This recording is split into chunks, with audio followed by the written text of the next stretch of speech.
دستمون رو روی کیک میذاریم، با اره برش 2 تا برش به کیک میدیم و به 3 قسمت تقسیم میکنیم کیک رو. 200 گرم خامه سولیانا، 200 گرم خامه ممتاز رو توی ظرف همزم میریزیم، با دور تند 10 دقیقه میزنیم تا خامه خوب فرم بگیره. 10 گرم پودر کاکائو ترک رو الک میکنیم، 2 دقیقه میزنیم. خوب که ترکیب شد حتما دورگیری کنید و دوباره بزنید.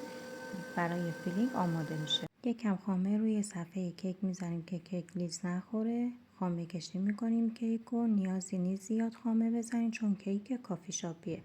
بعد از اینکه لایه های کیک رو میذارید یکم با دست به آرومی فشار بدید که خوب فیکس بشه. لایه آخر خامه رو روی کیک میزنیم و با پالت صاف میکنیم.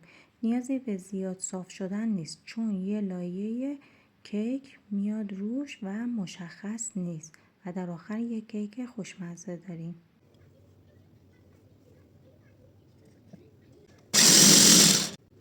پالت رو زیر کیک قرار میدیم و صفحه رو میچرخونیم و کیک رو از روی صفحه جدا میکنیم. بعد یه ظرف زیر دستمون میذاریم و پودر کیک ها رو به خود خامه میچسبونیم. همینجوری که بزنی آروم قشنگ میچسبه.